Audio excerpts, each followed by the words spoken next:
हाय, आगे शुरू करने से पहले कुछ ज़रूरी बातें जान लेते हैं। आप इसे किसी भी डायमेंशन से देखें, यह आंसर राइटिंग प्रैक्टिस सीरीज़ आपकी प्रिपरेशन में हाईली प्रोडक्टिव साबित होगी। सबसे पहली और सबसे ज़रूरी बात, इसके अंदर जो क्वेश्चन फ्रेम किए जाते हैं वो यूपीएससी स्टैंडर्ड के होते हैं, प्लस उन्हीं टॉपिक्स और इश्यूज से फ्रेम किए जाते हैं जो आने वाले एग्ज़ाम के लिए मोस्ट इम्पॉर्टेंट होते हैं।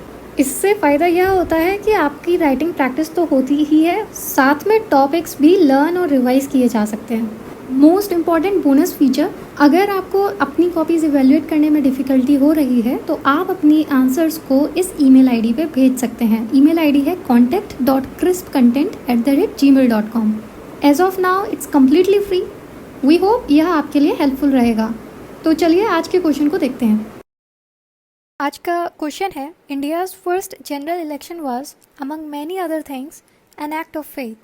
कमेंट। यह क्वेश्चन आपका जीएस पेपर 1 से लिया गया है, हिस्ट्री सेक्शन से। आप देख सकते हैं यह स्टेटमेंट बेस्ड क्वेश्चन है।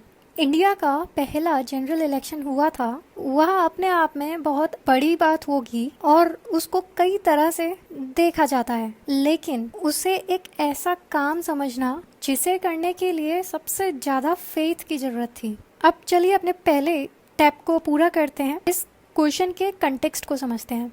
इलेक्शंस तो अभी भी होते हैं, तो क्वेश्चन ऐसा क्यों कह रहा है कि फर्स्ट जनरल इलेक्शन जो हुआ था वह इतनी बड़ी बात थी? इसलिए सबसे पहले तो हमें यही एक्सप्लेन करना है। इसके बाद जो कमेंट डायरेक्टिव वर्ड दिया है उसके अकॉर्डिंग हमें बताना है कि हम इस टॉपिक को हम किस किस व्यू पॉइंट से एक्सप्लेन कर सकते हैं। जितने ज़्यादा डाइवर्सिफाइड होंगे वही आंसर बेटर लगेगा और होलिस्टिक लगेगा। अब हमने इस क्वेश्चन का कंटेक्स्ट जान लिया है, तो अब दूसरे स्टेप पर आते हैं, इसके कंटेंट को गैदर करना। हिस्ट्री का क्वेश्चन है, बहुत इजीली इसका कंटेंट मिल सकता है, पर यहाँ पे बात आती है कि उस कंटेंट को अपने दिमाग में रखना। आगे जब भी एग्ज़ाम आएगा तो हमें तुरंत सारे पॉइंट्स दिमाग में अच्छे से मिल जाएं, और यह बहुत इजीली हो जाता है अगर आप डेली प्रैक्टिस करते रहेंगे। चलिए तो फिर हम अपनी थर्ड स्टेप पर आते हैं। जो भी मैटर हमने गैदर किया है उसको एक प्रॉपर फॉर्मेट में लिखने के लिए स्ट्रक्चरिंग की ज़रूरत पड़ेगी, और स्ट्रक्चर करना आंसर को एक प्रॉपर लुक देता है। किसी भी आंसर के स्ट्रक्चर में 3 मेन कंपोनेंट होते ही हैं। पहला इंट्रोडक्शन, दूसरा बॉडी और तीसरा कंक्लूजन। इस तरह के क्वेश्चन के अंदर इंट्रोडक्शन की शुरुआत बैकग्राउंड से होती है, स्पेशली हिस्ट्री रिलेटेड वाले क्वेश्चन। स्टिल हमें केयरफुली करना चाहिए क्योंकि यह चीज़ क्वेश्चन टू क्वेश्चन डिफर करती है। तो इस पर्टिकुलर क्वेश्चन के आंसर में इंट्रोडक्शन की शुरुआत बैकग्राउंड से करेंगे, मतलब हम पहले बताएंगे कॉलोनियलिज्म के बारे में और फिर क्वेश्चन की जो मेन डिमांड है उसका ओवरव्यू दे देंगे, क्योंकि एक्सप्लेन तो हम मेन बॉडी में करेंगे ना। ओवरव्यू देने से एग्जामिनर को यह इंप्रेशन पड़ जाता है कि कैंडिडेट ने आगे रेलेवेंट पॉइंट्स लिखे होंगे, पर कुछ कैंडिडेट्स इस चीज़ में गलती करते हैं कि वह पॉइंट्स को उन इंट्रोडक्शन के अंदर ही एक्सप्लेन कर जाते हैं।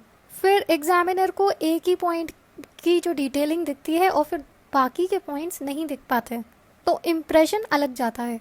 अब हम मेन बॉडी के अंदर क्वेश्चन की जो मेन डिमांड है वह एड्रेस करेंगे कि जो जनरल इलेक्शन था वह अपने आप में एक बड़ी चीज़ कैसे थी, और फाइनली हम कंक्लूजन दे देंगे।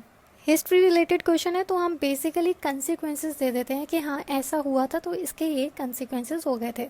जस्ट एन ओवरव्यू, ब्रीफ, क्योंकि वह क्वेश्चन की मेन डिमांड नहीं होती है, और कंक्लूजन भी ब्रीफ फॉर्म में ही जाता है। अगर आपको क्वेश्चन का कंटेक्स्ट समझ में आ गया है और इसका कंटेंट समझ में आ गया है कि क्या लिख सकते हैं और स्ट्रक्चर कैसे करना है यह पता चल गया है, तो आपको यह वीडियो अभी पॉज करना चाहिए और इस आंसर को खुद लिखना चाहिए। Active learning is always better than the passive learning. और कुछ नहीं तो हिस्ट्री का यह टॉपिक ही रिवाइज हो जाएगा। आई होप आपने अपना आंसर लिखा होगा। चलिए देखते हैं कि इस पूरी थियोरेटिकल नॉलेज को अगर हम अप्लाई करेंगे तो किस तरह का आंसर हमें मिलेगा।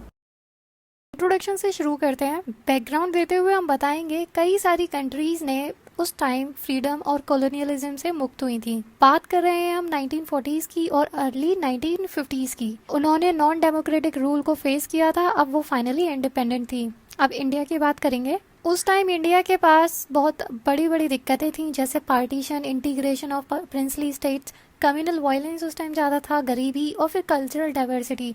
ऐसे में भी इंडिया ने सबसे ज़्यादा डिफ़िकल्ट पाथ को चुना और वह था डेमोक्रेसी को इस्टेब्लिश करना, और वो भी फ्री एंड फेयर इलेक्शन के साथ। ऐसे हालातों में जनरल इलेक्शन को कंडक्ट करवाना यही सबसे बड़ा फेथ था कि इंडिया ने इस तरह का सोचा। और इलेक्शन करवाना कोई बहुत इजी टास्क नहीं हो जाता।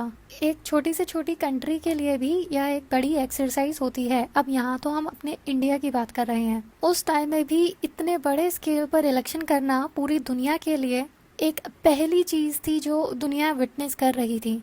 अभी तो यहाँ तक ये पॉइंट्स बहुत ब्रीफ में बता दिए, एक ओवरव्यू दिया था। कैंडिडेट्स जनरली क्या करते हैं, ओवरव्यू देने की बजाय वह एक ही पॉइंट को एक्सप्लेन करते जाते हैं। फिर एग्जामिनर को इम्प्रेशन यह जाता है कि कैंडिडेट ने और ज़्यादा अलग व्यू पॉइंट्स नहीं दिए होंगे, इसलिए इंट्रोडक्शन हमेशा ब्रीफ में एक ओवरव्यू देते हुए लिखना चाहिए। अब हम अपने मेन बॉडी की बात करेंगे, जिसके अंदर जो क्वेश्चन पूछा है सिर्फ और सिर्फ वही उसी का ही आंसर देते हुए पॉइंट्स में मेंशन करेंगे। पहला पॉइंट हम लिख सकते हैं कि किसी भी इलेक्शन को कंडक्ट कराने के लिए उसकी बाउंड्रीज को सेट करना होता है। अब वहीं पर इंडिया के लिए यह बड़ा टास्क था, क्योंकि उसकी ज्योग्राफिकल लोकेशन साइज को देखकर। नेक्स्ट पॉइंट में हम बता सकते हैं कि उस समय 176 लोगों के इलेक्टोरेट थे, मतलब जो लोग वोट कर सकते थे 21 एज से ऊपर, उस टाइम यही एज थी वोटिंग एज। उनमें से भी 85% लोगों को पढ़ना और लिखना नहीं आता था। उन सबको एक एक करके आइडेंटिफाई करना, उनका नाम लिखना और फिर उनको रजिस्टर करवाना, यह बहुत चैलेंजिंग टास्क था। अब ऐसे लोगों के लिए इलेक्शन प्रोसेस के अंदर पार्टिसिपेट करवाना, जिन्हें नहीं आता है पढ़ना लिखना, उनके लिए पार्टी सिंबल बनवाना, उनके बैलेट पेपर, बैलेट बॉक्सेस के प्रोसेस समझाना, that was also a huge task. फिर पोलिंग प्रोसेस के अंदर बात आती है पोलिंग स्टेशंस की। अब वहाँ पे हर लोकेशन पे पोलिंग स्टेशंस हो, ऐसा इंश्योर करने के लिए हर पोलिंग स्टेशन पे पहले आइडेंटिफाई करना कि कहाँ पर सेटअप किया जा सकता है। फिर वहाँ पे पोलिंग ऑफिसर्स को रिक्रूट करना जो ऑनेस्ट भी हो और एफिशिएंट हो। फिर 56,000 प्रिसाइडिंग ऑफिसर्स। अब ये डेटा इतना इंपॉर्टेंट नहीं है, जस्ट इन केस अगर आपके दिमाग में रह जाता है तो एक ठीक है इम्प्रेशन जाएगा, अदरवाइज ऐसे डेटा के लिए ज़्यादा परेशान नहीं होना चाहिए। तो लिख सकते हैं कि 56,000 प्रिसाइडिंग ऑफिसर्स को चूज़ किया गया कि वो सुपरवाइज कर सकें वोटिंग प्रोसीजर के अंदर। फिर उनके साथ में हेल्पर्स और पुलिसमैन को भी ड्यूटी पर लगवाया गया, जिससे कि वह किसी भी तरह का वायलेंस को रोक सकें और कोई अगर डरा धमका रहा है तो वो उन सब पर चेक लगा सकें। अब जैसे कि हमने बात करी थी ज्योग्राफिकल एरिया की, अब इतना बड़ा था कि हर जगह पे इलेक्शन प्रोसेस करवाना, और वो भी फ्री एंड फेयर, हॉरेंडसली डिफिकल्ट था। Let me explain. अब आपको जैसे लोकेशन पता है, कोई तो बहुत ऊंची पहाड़ियों पे रहते हैं और कोई नदियों के उस पार में विलेजेस होते थे कि शिप्स को भी भेजा जाता था कि आप वहाँ पर इलेक्शन करवाएं। फाइनली हम बात कर सकते हैं सोशो इकोनॉमिकल प्रॉब्लम्स की, जहाँ पे लैंग्वेज की भी दिक्कत होती थी, गरीबी की तो थी ही, कास्ट की दिक्कत, और फिर पेट्रियार्कल सोसाइटी। पेट्रियार्कल सोसाइटी मतलब यह कि वहाँ पर उस समय विमेन या तो अपने आप को रजिस्टर करवाती ही नहीं थी, और अगर करवाती थी तो इस तरह की वह किसी की माँ है या किसी की वाइफ है या किसी की सिस्टर है, बेसिकली अपनी खुद की आइडेंटिटी से वह नहीं करवाती थी। अब ऐसा बिल्कुल नहीं है कि हमारा जो इलेक्टोरेट साइज था कि पहली बार इतने ज़्यादा लोग वोट करने के लिए आएंगे किसी कंट्री में, या फिर वह पहला इलेक्शन था किसी ऐसी कंट्री का जो अभी अभी आज़ाद हुआ। यह लीप ऑफ फेथ इस बात से भी है कि पहली बार हमारे देश में यूनिवर्सल एडल्ट सफरेज का यूज़ किया। इतनी हिम्मत तो वेस्टर्न कंट्रीज़ के अंदर भी नहीं थी कि वह एकदम से सभी लोगों को डेमोक्रेसी के अंदर हिस्सा दे दें। उन्होंने भी सबसे पहले शुरुआत करी थी कि जो लोग जिनके पास प्रॉपर्टी है, स्पेशली जो मैन है, उनके पास अगर प्रॉपर्टी है तो उन्हीं के पास ही राइट टू वोट होगा, या फिर उसके बाद वर्किंग क्लास, और फिर विमेन तो बहुत टाइम तक उन्हें राइट टू वोट था ही नहीं। और इसी वजह से यह कहा जा सकता है कि इंडिया ने बहुत ज़्यादा रिस्क लिया, और कुछ का तो क्रिटिसिज्म भी यही आ रहा था कि यह फेल हो जाएगा, एक बहुत बड़ा गैम्बल है।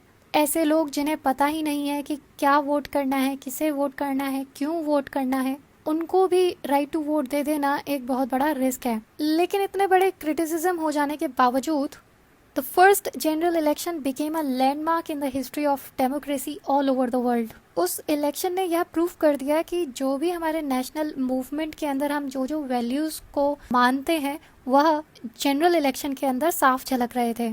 इस एक्सरसाइज ने जो भी क्रिटिक्स थे उन सबको गलत साबित कर दिया। हमारे लीडर्स ने फेथ शो किया जितने भी मासेस थे, मतलब जितने भी सारे लोग थे, उनके कलेक्टिव कंसाइंस के अंदर अपना फेथ शो किया। उसी का नतीजा आज है कि हमारा डेमोक्रेटिक प्रैक्टिस, जिसे हम इतना स्ट्रॉन्ग मानते हैं, उसकी फाउंडेशन वहाँ से मिली। और आज भी पूरी दुनिया के अंदर इस बात की हमारी तारीफ होती है। और इस तरह से यह आंसर कंप्लीट होता है। फाइनली बात करते हैं कि ऐसा कौन सा एक्स फैक्टर होता है ऐसे कैंडिडेट के बीच जिसकी नॉलेज टॉपर की नॉलेज के इक्वली होती है, पर फिर भी उसे टॉपर से कम मार्क्स मिलते हैं। ऑलमोस्ट किसी भी टॉपर की कॉपी अगर आप उठाएंगे तो उसके अंदर कुछ चीज़ें कॉमन दिखाई पड़ेंगी। पहला, जितना भी पॉसिबल हो उतना ये पॉइंट में बनाकर आंसर देते हैं, कीवर्ड्स के नीचे अंडरलाइन करते हैं जिससे कि एग्जामिनर की अटेंशन डायरेक्टली उन कीवर्ड्स पे जाए। तीसरा, आंसर के अंदर विजिबिलिटी बनी रहे उसके लिए शॉर्ट पैराग्राफ्स बनाते हैं 5 to 6 लाइंस के। डिपेंड्स ऑन इंडिविजुअल हैंडराइटिंग, जितना पॉसिबल हो वहाँ पे फ्लो चार्ट्स, डायग्राम, मैप लगाने की कोशिश करते हैं और इस तरह से एक एक्स फैक्टर आंसर के अंदर आ जाता है और उनकी कॉपी दूसरों की कॉपी से अलग दिखाई पड़ती है। आप भी इन बातों का ध्यान रखिए, डेली आंसर राइटिंग करते रहिए जिससे कि ये सारी चीज़ें आपकी आदत में आ जाए।